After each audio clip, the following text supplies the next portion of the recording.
Hey, what's up? This is Chosen, and we have got some drama in the Raid Shadow Legends community. Plarium surprising me, and a lot of madness going on with some of the top players and some of the highest spenders getting banned and being under investigation for fraud. We've got Hell Hades covering it over on his channel, and since I've been in the community since the very early days and I've been in contact with companies like the ones that are in question, I want to give you my insight and input on some of the stuff going on here for those of you that follow my channel. So let's get into it.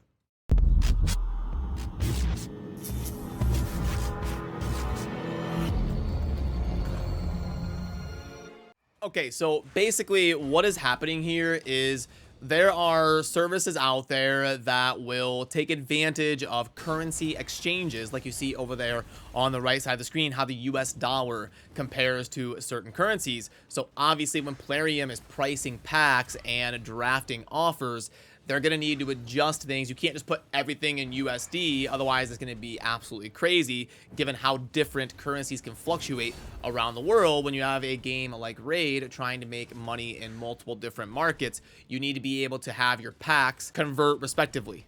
And this means there's going to be people who try to abuse this system and take advantage of currency manipulation to like buy Google Play gift cards in a currency using a VPN or a third-party service and be able to get things much cheaper than they would if they spent something like $1 or €1. And this is not something just exclusive to Raid. This is something that has been around since the beginning of mobile gaming, and currency manipulation has been a thing forever. And people have been doing this in Diablo Immortal, the game that I covered. There was people that got caught doing this. There was all sorts of drama with Blizzard having to ban people as well in Diablo Immortal. So it's definitely not just a Raid Shadow Legends issue. And just for full transparency, I've had third-party services reach out to me talking about how they can save you 30, 40, 50% on your pack purchases.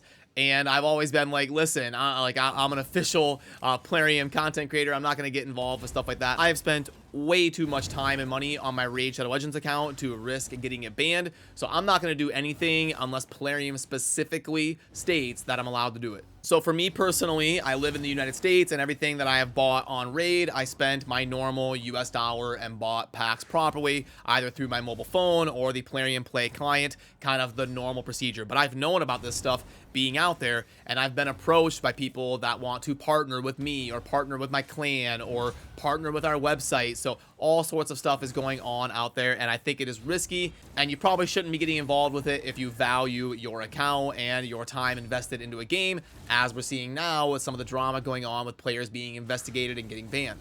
And it actually got even deeper and even crazier in Diablo Immortal when I was playing that game, because I believe what happened was there was an employee with access to the resources there on Diablo Immortal, and this employee was selling like $100 packs for $15 and just pocketing the money, like just giving them the resources, just transferring it to their account, and then that employee was just pocketing the money. So it was even crazier in Diablo Immortal, as opposed to what we can tell is kind of going on right here, which is people using third-party services to use currency manipulation in order to get a little bit of a split on the packs. So like instead of something costing you $100, you might go through a third-party service that will get something for $50, and then they'll charge you $70, so that both the third-party service, they make their $20, and then you save your $30, and it's a win-win situation where obviously the loser in that situation would be Plarium. And the reason I said that it surprises me a little bit that Plarium did this, a lot of times you'll see these games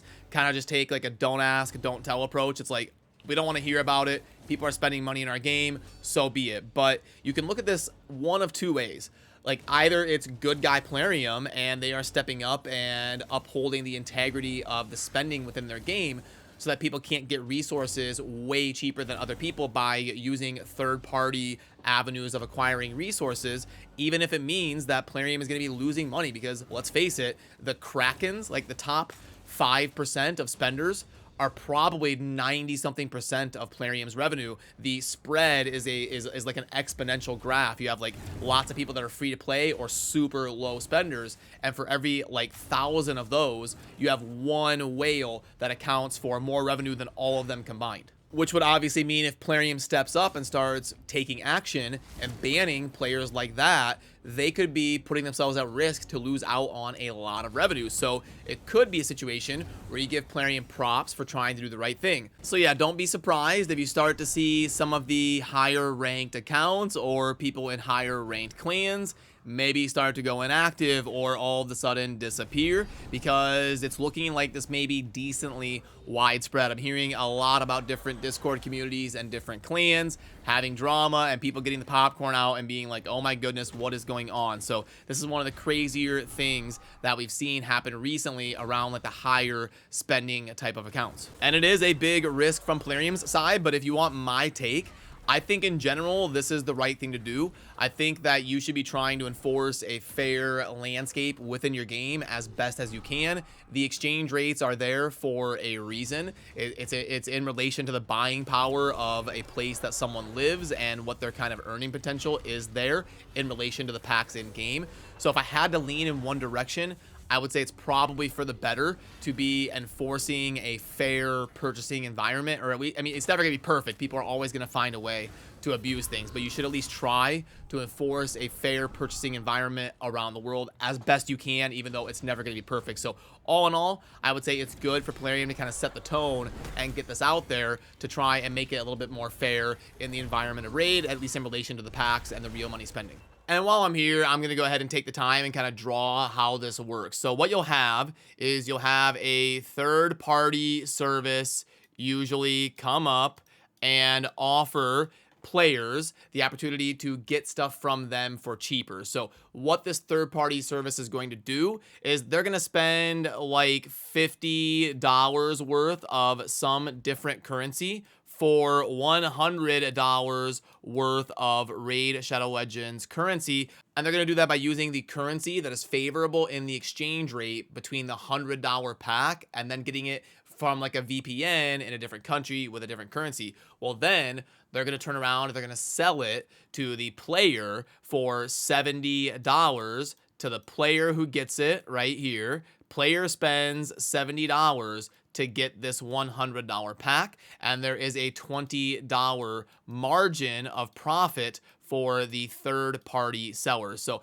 that's how I say it is a win-win. You've got the player that wins because they get the $100 pack for $70. They save $30. And you've got the third-party service that makes $20. And that's just one example. These numbers can fluctuate up and down. They can be better or worse. Sometimes maybe the player will only save $10 and the third-party service will get $30. It's going to just kind of depend on the pack and the service and the game and all of that, because like I said, this is not just a Raid Shadow Legends only thing. These things are out there with thousands of different people doing it and millions of different transactions. So it's just going to depend on the exact situation in relation to the actual numbers behind it. But also feel free to let me know down below. Do you agree with me? Do you disagree with me? Do you think Plarium shouldn't be doing this? Are you glad that Plarium's doing this? Is it ha ha ha, screw these whales for trying third-party services and getting banned?